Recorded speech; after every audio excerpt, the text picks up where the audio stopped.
ఇది నేను ఎప్పుడూ రాసేదానికి భిన్నంగా ఛందోబద్ధమైన పద్యాన్ని రాసే ప్రయత్నం కాదు, సాహసం. నా చిరకాల మిత్రుడు, సహజంగా కవి, కళా పోషకుడు, కళాభిమాని రవిశంకర్ నా కవితలు కొన్ని చదివి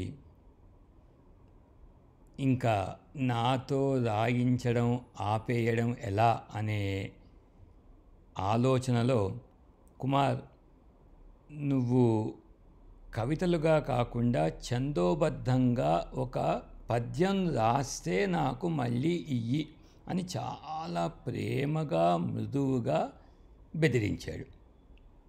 అది అతని స్టైలు. తర్వాత దాని గురించి ఇంకాస్త మాట్లాడుకుందాం. ఆ మాట అన్నాక నాకు పెద్ద సందిగ్ధం. ఇప్పుడు రాయడం పూర్తిగా మానేయాలా లేదా ఛందోబద్ధంగా రాయడం నేర్చుకుని రాయాలా? ఎందుకంటే చిన్నప్పటి నుంచి కూడా ఛందోబద్ధమైన, అసలు తెలుగు ఛందస్సు అంటేనే చాలా కాంప్లికేటెడ్, చాలా కష్టం. అంటే కాంప్లికేటెడ్ అనకూడదు, కానీ చాలా కష్టం. సామాన్యులకి అంత ఈజీగా వచ్చేది కాదు అని నాకు ఒక అభిప్రాయం. ఆ రూల్స్ అన్నీ పాటిస్తూ రాసే కన్నా ఏదో మనకి ఆ టైంకి వచ్చిన ఐడియాని 4 ముక్కల్లో రాసిస్తే అయిపోతుంది కదా అనుకునేదానికి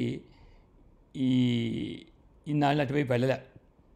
కానీ రవి అలా అనడంతో సరే ఒక ప్రయత్నం చేద్దాము అని ఇవాళ ఎప్పుడో 10th క్లాస్ తర్వాత మళ్ళీ ముట్టుకొని ఛందస్సుని ఒకసారి తీసి అందులో రకరకాల జాతులు ఉపజాతుల మధ్య అర్థం చేసుకుంటూ కందపద్యం అంటే ఏంటి, సీసపద్యం అంటే ఏంటి, ఆట వెల్ది తేట గీతి, ఇలా ఒక్కోటి చూసుకుంటూ కాస్త అర్థం చేసుకుని గణాలేంటి, వాటి విభజన ఏంటి, ఇంద్రగణాలేంటి, సూర్యగణాలేంటి, అసలు ఇవన్నీ ఎప్పుడో చదివినవి నేర్చుకొని మళ్ళీ తొలి ప్రయత్నంగా ఇంత ఎందుకు చెప్తున్నాను అంటే, ఒక ఫస్ట్ అటెంప్ట్.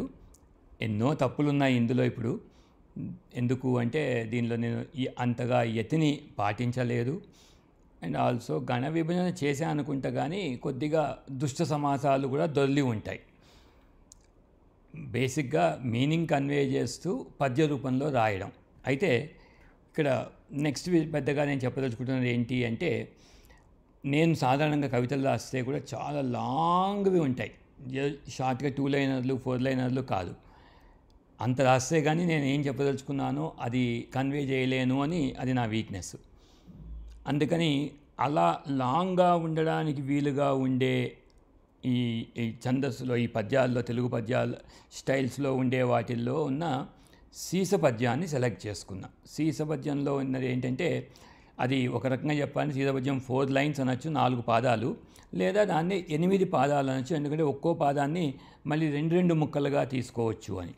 సో అలాంటి 8 ఫాలోడ్ బై ఎప్పుడైనా ఒక సీసపద్యానికి చివరిలో మళ్ళీ ఒక 4 లైనర్గా ఉండే ఆట వెలది కానీ లేదా తేటగీతి కానీ అనే టైప్లో ఉండే ఇంకో 4 లైనర్. అంటే మొత్తం మీద నాకు 12 లైనర్ రాసేంత ఫ్లెక్సిబిలిటీ ఉండే అవకాశం ఉంది కనుక సీసపద్యాన్ని చూస్ చేసుకున్నా.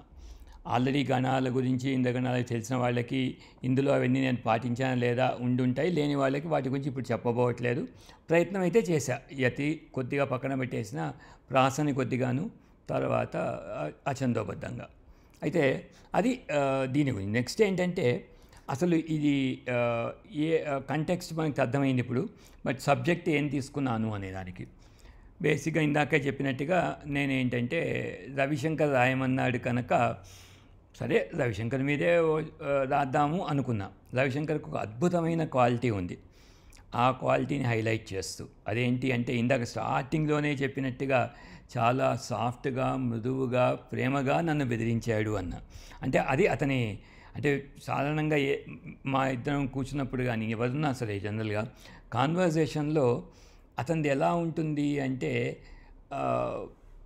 ఒక స్టేట్మెంట్ అన్నా ఒక క్వశ్చన్ అన్న స్టేట్మెంట్ అంటే మటుకు చాలా ఎప్రిషియేట్ చేస్తున్నట్టు మనల్ని అలా ఉన్నట్టుగా ఆ, ఉంటుంది. అలాగే ఒక క్వశ్చన్ అడిగితే కూడా చాలా ఇన్నోసెంట్గా అడిగినట్టుగా ఉంటుంది. మనం ఏమో రెచ్చిపోయి ఓహో రవిశంకర్కి ఇది కూడా తెలియదా, మనకి తెలిసిన విషయం అని గొప్పగా ఏదో చెప్పేస్తాం. అలాగే మనల్ని మెచ్చుకుంటే పొంగిపోతాం.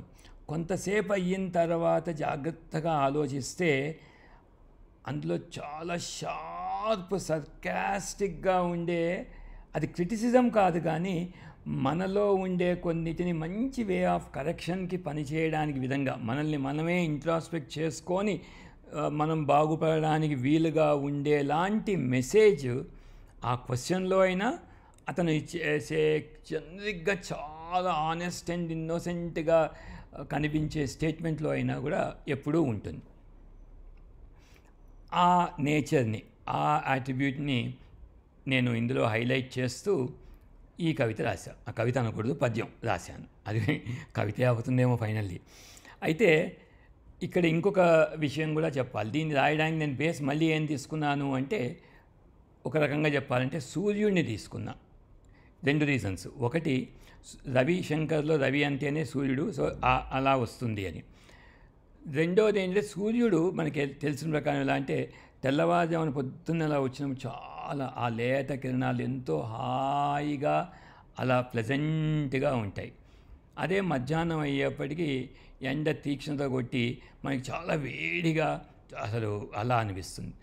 అదే మళ్ళీ సాయంకాలం అయ్యేప్పటికీ మనం అలా సూర్యాస్తమయం అవుతూ ఉంటే చూస్తూ ఉంటే ఏమనిపిస్తుందంటే, బాయ్ ఇవాళ రోజులో నాకు ఎంత హెల్ప్ చేశాడో సూర్యుడు, నేను చేసే ప్రతి పనికి నా వెంట ఉంటూ నాకు దారి చూపిస్తూ ఇంత వెలుగునిస్తూ జరిపించాడు అని, మళ్ళీ ఎప్పుడు వస్తాడో ఈ సూర్యుడు, రేపు పొద్దున ఎప్పుడు తెల్లవారుతుందో అనే ఫీలింగ్ తోటి సూర్యాస్తమయాన్ని మనం చూస్తాం.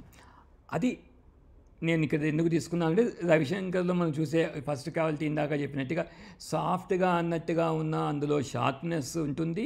బట్ ఆ షార్ప్నెస్లో క్రిటిసిజం కన్నా మన మంచిని కోరే, మనల్ని ఇంట్రాస్పెక్ట్ చేసుకుని మనల్ని మనమే బాగు చేసుకోవడానికి వీలు కలిగించేది ఉంటుంది కనుక అలా 3 కాల సంధ్యల్లోనూ సూర్యుడి యొక్క దీనిగా వాడుకున్నాం.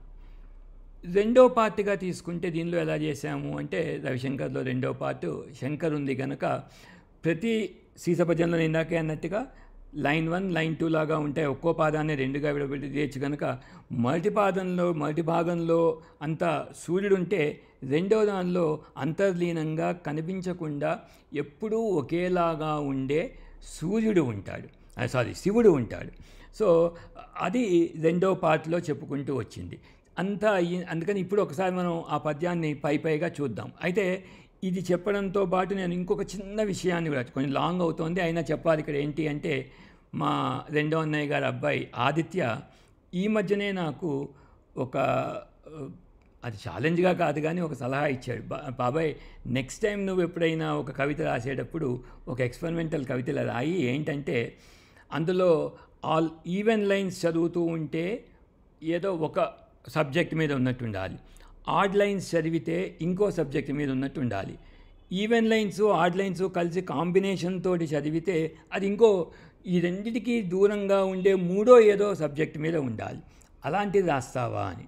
సో ఎలాగో ఇవాళ ఎక్స్పెరిమెంట్ చేస్తున్నాం కదా, కొత్తగా మనం ఛందోబద్ధంగా రాస్తున్నాం కనుక దాన్ని కూడా దీనిలో కలిపి, ఇందులో ఆ సీసపద్యంలో ఉండే పాదాల్లోంచి మనం మళ్ళీ 2గా స్ప్లిట్ చేసుకుంటూ వస్తే ఉండే 1, 3, 5, 7లో ఉండే వాటిలో అంతా సూర్యుడి మీద ఉన్నట్టు, 2, 4, 6, 8 చూస్తే శివుడు శంకరుడి మీద ఉన్నట్టు, ఆ రెండింటినీ కలిపి చివరకు ఉండే ఆ తేటగీతిలో ఉండే సారాంశం, సీసపద్యంలో ఉండే జనరల్ పద్ధతి వాళ్ళు చెప్పేదాని ప్రకారమే పైన ఏదో చెప్పాక ఆ లాస్ట్ 4 లైనర్లో తేటగీతిలో కానీ ఆట వెల్తిలో కానీ చెప్పేటప్పుడు దాని సారాంశం చెప్పాలి అని. అలా ఆ సారాంశం చెప్పే పార్ట్లో అది అటు సూర్యుడు రవి, ఇటు శివుడు శంకరుడు కలిపిన రవిశంకరుడైన మా ఫ్రెండు రవిశంకర్ మీదుగా ఓవరాల్గా చదివితే కనిపించేట్టుగా ఈ కవితని తయారు చేశారు. ఫాస్ట్గా చదివేస్తాను. తొలి సంధ్య వేళల వెలుగు సూర్య కిరణ శోభ చూడ కడు మనోహరంబు. అంటే తొలి సంధ్య వేళలో వెలుగు ఎలా ఉంటుందో ఆ సూర్యకిరణాలు అంటే అక్కడ లైన్లో ఆ పార్టీగా తీసుకుంటే శోభజూడకడు మనోహరంబు, అక్కడ ఆ శోభ ఎవరిది, ఇక్కడ శివుడి గురించి చెప్తున్నట్టుగా రెండో పార్ట్. ఆ సూర్యకిరణ శోభ చూస్తే అన్నట్టుగా అలా చదివినా ఒక లైన్లా ఉంటుంది ఈ పార్ట్.